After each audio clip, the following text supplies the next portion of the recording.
নমস্কার প্রিয় দর্শক বন্ধুরা, আপনাদের সবাইকে অদ্বিতা ফার্মিং চ্যানেলে স্বাগত। আর আমি আজকে যে বিষয়টা নিয়ে আপনাদের সাথে আলোচনা করতে চলেছি সেটা খুবই একটা গুরুত্বপূর্ণ বিষয়, যে মুরগির পালক উঠে যাওয়া বা মুরগি ঠুকরে তার অন্য মুরগির পালক খেয়ে ফেলে। এই অবস্থা যদি আপনার ফার্মে হয়ে থাকে, তো এই অবস্থা থেকে যতটা তাড়াতাড়ি রেহাই পাওয়া সেটা করার জন্য সেই ব্যবস্থা করতে হবে। তো এই পরিণতি আমার ফার্মে হয়েছে। আমি কিছুদিন বাবদ আমার ফার্মে আসতে পারিনি, সেজন্য আমার ফার্মে আমি যখন আসলাম এসে দেখি আমার বেশ 2-4টে মুরগির এরকম লোম ঠুকরে খেয়ে নিয়েছে। তো তাদের অবস্থা খুবই খারাপ। তো আমি আসার পর সেগুলোকে যত তাড়াতাড়ি কী মেনটেন করেছি, কিভাবে কি করেছি, যার জন্য এখন কিন্তু এই পরিস্থিতিটা অনেকটা কমে গেছে। তাদের আবার যেখান থেকে লোম উঠেছিল ওখানে আবার লোম উঠছে নতুন করে। তো আমি সেইগুলোই আপনাদেরকে বলবো যে এইটা কেন হয় আর এর থেকে মানে রেহাই পাওয়ার জন্য আমাদের কি করা উচিত, সেটা আমি পুরোটাই এই ভিডিওর মধ্যে বলবো। তো অবশ্যই ভিডিওটা কোনো স্কিপ করবেন না, পুরোটাই দেখার অনুরোধ করলাম। তো ভিডিওটা দেখুন, আশা করি আপনাদের অনেকটাই সাহায্য হবে। মুরগি অন্য মুরগির লোম খেয়ে ফেলে বা মুরগি গা থেকে লোম উঠে যায়, যেমন দেখুন আমার এই যে এই দুটো মুরগির এই অবস্থা হয়েছে। এদের গায়ের ওপর স্পটও দেখতে পাচ্ছেন যে মোরগে বা অন্য মুরগিতে ঠুকরেছে।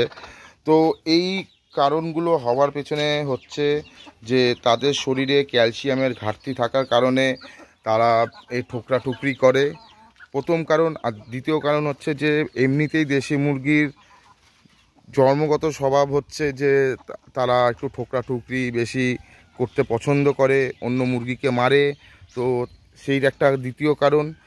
আর তৃতীয় কারণ হচ্ছে পর্যাপ্ত খাবার যদি আপনার ফার্মে যদি সবসময় না থাকে, তাহলে কিন্তু মুরগি এরকমভাবে ঠুকরে লোম তুলে খেয়ে নেয়। তো মেন যে কারণ হচ্ছে সেটা হচ্ছে আপনার যে মুরগিগুলো, যে আমার যে এই যে মুরগিগুলো রয়েছে এগুলোতে নিশ্চয়ই ক্যালসিয়ামের ঘাটতি রয়েছে, যার জন্য এরা এরকম এতটা ঠোকরাঠুকরি করেছে। নাহলে খাবার কমের জন্য এতটাও এরা ঠোকরাঠুকরি করে না। আমি এসেই যখনই দেখলাম যে আমার এই মুরগিগুলোর এই অবস্থা হয়েছে, আমি সাথে সাথে এদের ক্যালসিয়াম শরীরে বেশি দেওয়া শুরু করে দিয়েছি। যেটা আমি সপ্তাহে 3 দিন করে দিতাম, ওটা আমি 4 থেকে 5 দিন করে দিয়েছি ক্যালসিয়ামের ওষুধটা দেওয়া।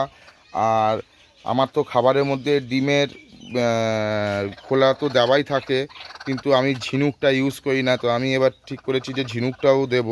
আর তার সাথে সাথে গ্রিন ফুড যেগুলো আছে, মানে সবুজ সবজি টাইপের যেগুলো আছে, সেগুলো আমি বেশি এখন দিচ্ছি। যেমন বাঁধাকপি হোক, এখন তো এত গরম পড়ে গেছে বাঁধাকপি পাওয়া যাচ্ছে না, আমি এখন ঘাস বা একটু যে কোনো শাক, ডাঁটা শাকের পাতা, এই জিনিসগুলো আমি বেশি করে এখন খাওয়াচ্ছি এগুলোকে, যাতে ক্যালসিয়ামের ঘাটতিটা যতটা কম থাকবে তত আপনার মুরগি কিন্তু ঠোকরাঠুকরি করা বন্ধ করবে।